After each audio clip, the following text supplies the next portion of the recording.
Hello everyone, I am Vandana and welcome to CTET Adda. आज का session start करने वाले हैं हम लोग, जिसमें कि 2012 में जितने भी सीटेट पेपर 2 साइंस का पेपर हुआ है उसमें फिजिक्स और केमिस्ट्री के जितने भी क्वेश्चन हैं वो सभी क्वेश्चन आपको इस सेशन में देखने को मिल जाएंगे।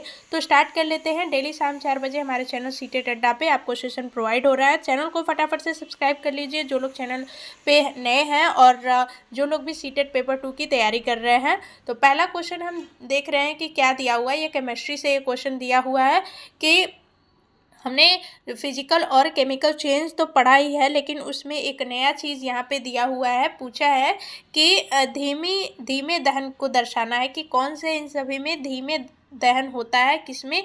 तो पहला क्या है, नीचे कुछ रासायनिक प्रक्रियाएं दी गई है। लोहे पर जंग लगना, मोमबत्ती का जलना, श्वसन और प्रकाश संश्लेषण। और इन सभी में दो धीमे दहन को बताना है कि इनमें से धीमे दहन किसमें होता है। तो लोहे पर जंग लगना मतलब कि कौन सा प्रोसेस धीमे होता है, तो ये प्रोसेस धीमे होता है। ऐसा नहीं है कि आप लोहा बाहर रखेंगे और शाम को सुबह आपने रखा और शाम को जंग लग गया, तो ये प्रोसेस धीमे होता है। तो पहला करेक्ट हो गया। दूसरा है मोमबत्ती। मोमबत्ती करेक्ट नहीं होगा, क्योंकि मोमबत्ती को आप जलाएंगे तो ये जल जाता है, मतलब कि ये प्रोसेस जल्दी जल्दी हो जाता है। श्वसन की प्रक्रिया का करेक्ट होगा। प्रकाश संश्लेषण जो है वो करेक्ट नहीं रहेगा। कैसे बताते हैं, श्वसन जो प्रक्रिया होती है वो थोड़ी लंबी होती है। ऐसा नहीं कि हम सोचेंगे कि हम तो सांस अपनी जल्दी जल्दी लेते हैं। तो श्वसन की प्रक्रिया में बहुत सारी, जब हम सांस अंदर लेते हैं तो वो जो हमारी श्वास होती है, जो कि ऑक्सीजन जाता है वो ब्लड में मिक्स होता है और वहाँ पे माइटोकॉन्ड्रिया में श्वसन की प्रक्रिया होती है और वो एटीपी के फॉर्म में ऊर्जा निर्मुक्त करता है। तो ये प्रोसेस लंबा होता है। यहाँ पे फर्स्ट और थर्ड आपका करेक्ट आंसर होगा। जहाँ पे फर्स्ट और थर्ड दिया है वो सेकेंड ऑप्शन है, तो सेकेंड आपका राइट आंसर बन गया। नेक्स्ट क्वेश्चन पे चलते हैं। नेक्स्ट क्वेश्चन है, जब सीएनजी या एलपीजी का पूर्ण दहन होता है तब उत्पाद बनते हैं। तो ये हमने पढ़ा है, केमिस्ट्री का टॉपिक जो पढ़ा है हमने फ्लेम एंड कंबशन, उसमें अच्छे से हमने सबके बारे में पढ़ा था। सीएनजी क्या होता है, कंप्रेस्ड नेचुरल गैस होता है जिसे हम बोलते हैं। एलपीजी क्या होता है, एलपीजी को हम बोलते हैं लिक्विफाइड पेट्रोलियम गैस। तो ये जो दोनों हैं ये किसके प्रोडक्ट हैं, ये भी आपको क्वेश्चन में पूछ देगा। तो यहाँ पे सबसे पहली बात कि उत्पाद क्या बनते हैं, तो कार्बन डाइऑक्साइड और वाटर आपका प्रोडक्ट मिलता है जलने के बाद। ठीक, फर्स्ट आपका यहाँ पे करेक्ट आंसर हो जाएगा। नेक्स्ट क्वेश्चन दिया है, ऊष्मीयमान की एसआई इकाई। ऊष्मीयमान जो होता है इसकी एसआई इकाई क्या होती है। पहली बात तो ऊष्मीयमान का अगर डेफिनेशन हम देखें तो 1 किलो, ठीक है, 1 किलो जो ईंधन जिसे फ्यूल कहते हैं, फ्यूल जलने में जितनी जूल ऊर्जा मतलब कि हमें चाहिए होती है उसे ही ऊष्मीयमान कहते हैं, उस ईंधन का। तो यहाँ पे जूल पर केजी यानी कि 1 केजी जलाने में कितना जूल खर्च हो रहा है, तो यहाँ पे फर्स्ट आपका करेक्ट आंसर हो जाएगा। ठीक है, जूल पर केजी। नेक्स्ट क्वेश्चन देखते हैं। नेक्स्ट क्वेश्चन है, यदि किसी वस्तु की कंपनों की आवृत्ति घटती है और उसका आयाम बढ़ता है तब क्या होता है। यहाँ पे आवृत्ति बोला गया है, फ्रीक्वेंसी। आपको पता है कि जो फ्रीक्वेंसी होती है वो पिच, यानी कि पिच बढ़ेगा तो फ्रीक्वेंसी बढ़ेगी तो पिच भी बढ़ेगा। यानी कि जिसका भी पिच फ्रीक्वेंसी ज़्यादा है उसका पिच भी ज़्यादा होगा। पिच मतलब कि तीक्ष्ण, बहुत ही शार्प, जैसे लड़कियां हो गई, चिड़िया हो गई, इन सब की जो साउंड होती है बहुत ही शार्प होती है, यानी कि फ्रीक्वेंसी ज़्यादा होती है। तो यहाँ पे दिया है कि आवृत्ति घटती है तो फ्रीक्वेंसी घटेगी तो पिच क्या होगी, घटेगी। तो यहाँ पे पिच यहाँ पे दिया है कि घटेगी। ठीक, लेकिन आयाम जो दिया है, एम्पलीट्यूड जो दिया है, वो यहाँ पे दिया है कि बढ़ता है। तो हमें पता है कि लाउडनेस जो होता है, लाउडनेस प्रोपोर्शनल होता है एम्पलीट्यूड के। जैसे शेर की दहाड़ हो गई और जो मेंस होते हैं उनकी साउंड जो होती है वो लाउडनेस पे डिपेंड करती है, मतलब कि उनका एम्पलीट्यूड ज़्यादा होता है। तो लाउडनेस बढ़ेगा तो एम्पलीट्यूड भी क्या होगा, बढ़ेगा, क्योंकि ये लाउडनेस जो होता है एम्पलीट्यूड के स्क्वायर के प्रोपोर्शनल होता है। तो यहाँ पे आयाम बढ़ रहा है, तो आयाम बढ़ रहा है तो लाउडनेस भी ज़्यादा होगा। तो यहाँ पे क्या होगा, सेकेंड आपका करेक्ट आंसर होगा। पिच घटेगा लेकिन प्रबलता बढ़ेगी। क्वेश्चन के हिसाब से देखना है, आवृत्ति घट रही है तो तारत्व भी घटेगा और आयाम बढ़ रहा है तो प्रबलता भी बढ़ेगी। ठीक, तो सेकेंड राइट आंसर बन जाता है। नेक्स्ट क्वेश्चन दिया है, विद्यार्थियों ए, बी, सी तथा डी ने सूखे लिटमस पत्र पर ठोस बेकिंग सोडा यानी कि खाने का सोडा रगड़ा तो उन्होंने निम्नलिखित अवलोकन किए।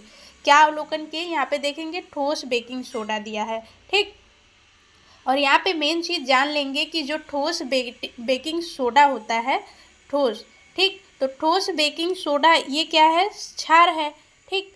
क्षार है तो ये नहीं सोचेंगे कि जो क्षार होता है वो लिटमस पेपर को हमने याद रखा था छलन करके, छलन, तो यानी कि क्षार जो होता है लाल लिटमस को नीला कर देता है। लेकिन यहाँ पे ठोस दिया हुआ है, जो ठोस होता है उसके जो आयंस होते हैं, ठोस पदार्थ है उसका जो आयन होता है गति करने के लिए स्वतंत्र नहीं होते हैं, ठीक है, स्वतंत्र नहीं होते हैं। तो ये क्या करेंगे? ये निष्क्रिय रहेंगे, मतलब कि ये काम नहीं कर पाएंगे, इसीलिए ये अपना लिटमस पेपर को कोई भी इफेक्ट नहीं डालेंगे। तो सिंपल सी बात है कि जो क्षार होता है लाल को नीला कर देता है। तो यहाँ पे सूखे लाल लिटमस पत्र दिया हुआ है कि क्या करेगा, तो सूखे लाल लिटमस पत्र में कोई बदलाव नहीं करेगा। और नीले लिटमस पत्र की बात करें तो जो क्षार होता है नीले लिटमस पत्र पे कोई इफेक्ट नहीं डालता है, तो यहाँ पे कोई बदलाव नहीं। तो डी आपका करेक्ट आंसर हो जाएगा, सेकेंड में आपका डी दिया हुआ है, ठीक है। तो हर क्वेश्चन इजी होते हैं लेकिन थोड़े से फंसा देते हैं, तो वहाँ पे उस फंसाव को हमें तोड़ना है, उससे हटना है। नेक्स्ट क्वेश्चन पे चलते हैं। जब धात्विक चालक में विद्युत धारा प्रवाहित होती है तो चालक में उत्पादित ऊष्मा की मात्रा इसके डैश पर निर्भर करती है। तो मतलब कि कोई भी जो चालक है उसमें धारा जब प्रवाहित होती है तो उसकी जो ऊष्मा होती है, हीट होती है, वो किस चीज़ पर निर्भर करती है। सबसे पहली बात कि उसका जो मटेरियल है किस चीज़ का वो बना हुआ है, जो चालक है वो किस चीज़ का बना है। कहते कि जैसे कि सिल्वर आपको पता है Ag जो होता है बेस्ट कंडक्टर होता है, ठीक है, इलेक्ट्रिसिटी का बेस्ट कंडक्टर होता है।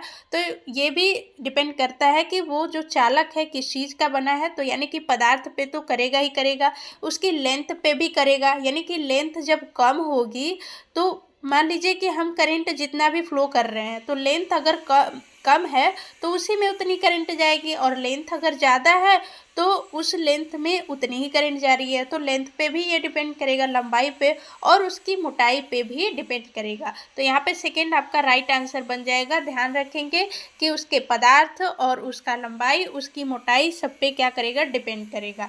क्या? उसकी ऊष्मा जो कि उसमें प्रवाहित हो रही धारा के कारण उत्पन्न हो रही है। नेक्स्ट क्वेश्चन पे चलते हैं।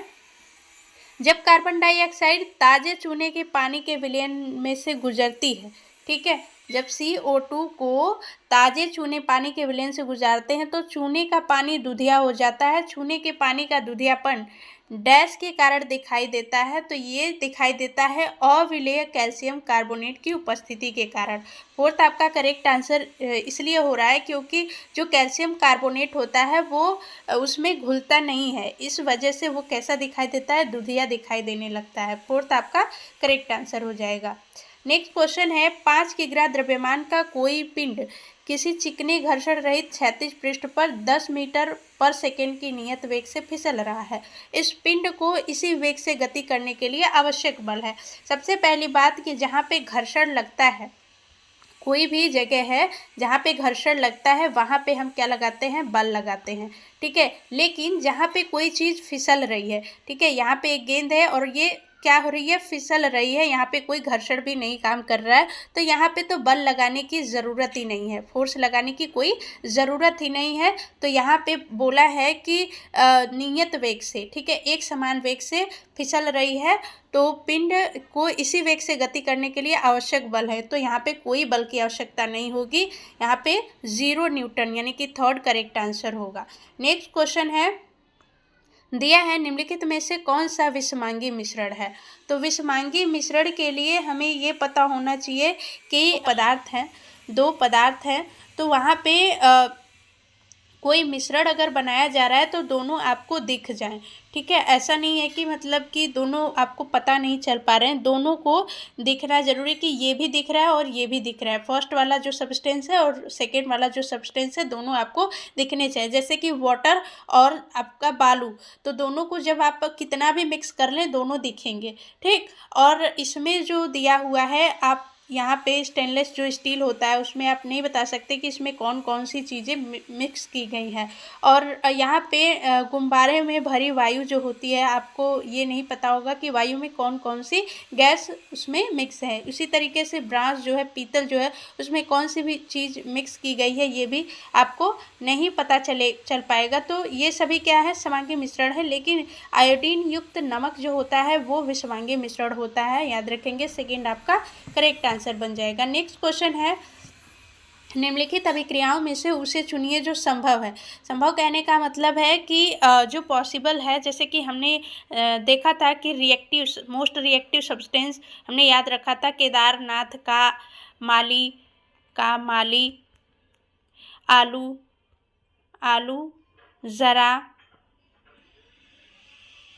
जिंक हो गया, ज़रा फीके, पकाता है। तो इस तरीके से हमने अच्छे से याद रखा था कि क्या होता है। आप सेशन में जाकर के देख सकते हैं कि मोस्ट रिएक्टिव, और इसको हमने कैसे एक सीरीज के तौर पे याद रखा था कि जिस तरीके से ये नीचे से लेकर के इस तरीके से चलेंगे, ऊपर चलते जाएंगे, और जो सबसे ऊपर होगा वो ज़्यादा रिएक्टिव होगा, और जो सबसे कम नीचे होगा वो कम रिएक्टिव होगा। ठीक, तो जो ज़्यादा क्रियाशील होंगे वो जो कम क्रियाशील एलिमेंट होंगे उनको विस्थापित कर देते हैं, हटा देते हैं। तो यहाँ पे जो एल्यूमिनियम है और कॉपर है, तो यहाँ पे एल्यूमिनियम ज़्यादा रिएक्टिव है, किससे? कॉपर से। तो एल्यूमिनियम नहीं हट पाएगा। लेकिन यहाँ पे जिंक जो है आयरन से ज़्यादा रिएक्टिव है। ठीक है, यहाँ पे देखेंगे जिंक जो है ये ऊपर आ रहा है आयरन से, तो जिंक ज़्यादा रिएक्टिव है, तो जिंक क्या कर देगा? हटा देगा उसको। तो ये अभिक्रिया संभव है, सेकेंड। थर्ड में देखेंगे आयरन जो है ये कॉपर से ज़्यादा रिएक्टिव है। यहाँ पे Cu, Hg, Ag, Au, ये सभी क्या है आपका धीरे धीरे नीचे आएंगे, यानी कि कॉपर ज़्यादा रिएक्टिव है। ठीक, किससे? आयरन से। सॉरी, आयरन ज़्यादा रिएक्टिव है कॉपर से, क्योंकि इसके नीचे ये कॉपर, Hg, Ag, Au आएंगे। ठीक, तो यहाँ पे आयरन ज़्यादा रिएक्टिव है तो कॉपर को हटा देगा। तो सेकेंड और थर्ड आपका करेक्ट आंसर हो जाएगा। यहाँ पे फोर्थ में आपका दिया हुआ है एल्यूमिनियम और जिंक, तो एल्यूमिनियम ज़्यादा रिएक्टिव है जिंक से। आप यहाँ पे देख सकते हैं एल्यूमिनियम जो है ज़्यादा रिएक्टिव है जिंक से। ठीक, तो यहाँ पे सेकेंड और थर्ड ही आपका राइट आंसर बनेगा। सेकेंड आपका राइट आंसर बन जाएगा, क्योंकि सेकेंड में ही सेकेंड और थर्ड दिया हुआ है। नेक्स्ट क्वेश्चन दिया है, यदि आपसे किसी भली भांति प्रकाशित पेंटिंग के प्रतिबिंब को दीवार पर प्रक्षेपित करने के लिए कहा जाए तो आप इस उद्देश्य के लिए निम्नलिखित प्रकाशीय युक्तियों में से किसे चुनेंगे? तो आपको यहाँ पे भली भांति प्रकाशित पेंटिंग के प्रतिबिंब की बात कर रहा है, तो यहाँ पे उत्तल लेंस की बात कर रहा है, क्योंकि हम उत्तल लेंस को देखते हैं कि ये क्या करता है? कन्वर्ज करता है। ठीक है, वो क्या करेगा? कन्वर्ज करेगा, और दीवार पे भली भांति आपका स्ट्रक्चर को दिखा देगा, प्रतिबिंब को दिखा देगा। लेकिन अवतल लेंस जो होता है वो फैला देगा, डाइवर्ज कर देता है। उत्तल दर्पण का काम अवतल लेंस की तरह ही होता है, डाइवर्ज करना। समतल दर्पण को यूज नहीं कर सकते, तो सेकेंड आपका राइट आंसर हो जाएगा। ठीक, नेक्स्ट क्वेश्चन है, किसी चुंबक को लौह रेतन तथा सल्फर पाउडर के मिश्रण में फिराया गया। प्रेक्षण करने पर यह पाया गया कि जो आप देखेंगे चुंबक जो होता है लौह रेतन और सल्फर पाउडर के मिश्रण में चुंबक को मतलब फिराया गया, यानी कि उसमें उसको घुमाया गया। तो ये देखेंगे कि क्या होता है। यहाँ पे फोर्थ आपका दिया है। सबसे बड़ी बात कि आपको पता है चुंबक के दो ध्रुव होते हैं, तो लोहा जो होता है ज़्यादातर चुंबक के ध्रुवों पे चिपकता है। ठीक है, और वो क्या होंगे? वो समान रूप से उसको अट्रैक्ट करेंगे। तो यहाँ पे दिया है लौह रेतन चुंबक के दक्षिण ध्रुव, सल्फर तो चिपकेगा ही नहीं, तो फोर्थ गलत हो गया। थर्ड दिया है सल्फर दक्षिण, तो यहाँ पे भी नहीं चिपकेगा। यहाँ पे सेकेंड में भी सल्फर चिपकने की बात हुई है कि सल्फर चुंबक के बीच में चिपक जाती है, तो फर्स्ट ही आपका राइट आंसर बनेगा। केवल लौह रेतन ही समान रूप से चुंबक के दोनों ध्रुवों की ओर आकर्षित होती है, फर्स्ट राइट आंसर बन जाएगा। नेक्स्ट क्वेश्चन दिया है, समयों पर ओडोमीटर के पाठ्यांक दिए गए हैं। तो यहाँ पे ए समय दिया गया है, ओडोमीटर का पाठ्यांक किमी में दिया गया है। तो ये जो समय है वो 8 बजे, फिर 8:30 बजे, 9 बजे, फिर 9:30 बजे, फिर 10 बजे ये समय दिया गया है। तो 8 से 10 2 आवर हो गए, 2 घंटे हो गए। और ये जो ओडोमीटर का पाठ्यांक दिया है कितना किमी चला गया है, तो ये स्टार्टिंग में इतना चला गया और फिर बाद में इतना चला गया। तो जो ज़्यादा चला गया है 6712 6712 किमी चला गया। फिर जो स्टार्टिंग में चला गया 6640 किमी चला गया। दोनों का अगर हम डिफरेंस देखेंगे तो ये टोटल 52 किमी चला गया है। ठीक है, 52 किमी चला गया है, 2 आवर समय लगा है। तो हमें पता है कि स्पीड इक्वल टू क्या होता है, डिस्टेंस है 52 किमी और टाइम है 2। ठीक, तो इसको सॉल्व करेंगे तो कितना आ जाएगा, इतना आ जाएगा 2 दूनी का 4 और 2 छक्के 12, 26 किमी आ जाएगा। ठीक, 26 किमी पर आवर आ रहा है। तो किमी प्रति घंटा को चेंज करेंगे जब मीटर पर सेकेंड में, तो क्या करते हैं 5/18 से गुणा करते हैं। तो यहाँ पे 5/18 से गुणा करेंगे, 18 दूनी का 26 और 2 पंजे 10, तो यहाँ पे आ जाएगा 10 मीटर पर सेकेंड। 10 मीटर पर सेकेंड कहाँ पे दिया है, यहाँ पे दिया हुआ है। मीटर पर सेकेंड में चाल बतानी है तो थर्ड आपका करेक्ट आंसर हो जाएगा। ठीक, नेक्स्ट क्वेश्चन है और आज का लास्ट क्वेश्चन है, निम्नलिखित में से 3 धातुओं के ऐसे समूह को चुनिए जो मुक्त अवस्था में पाई जाती हैं। और वही जो धातु होती है मुक्त अवस्था में पाई जाती हैं जो कम रिएक्टिव होती हैं। ठीक है, कम रिएक्टिव, जैसे कि लास्ट में आ जाएगा आपका कॉपर आता है, गोल्ड आता है यानी कि Au आता है और Ag आता है, प्लेटिनम आता है। तो ये सभी आपके कम रिएक्टिव होते हैं जो कि मुक्त अवस्था में पाए जाते हैं। ठीक, तो यहाँ पे सिल्वर दिया हुआ है, गोल्ड दिया है, प्लेटिनम दिया है, तो सेकेंड आपका करेक्ट आंसर हो जाएगा। Thanks for watching.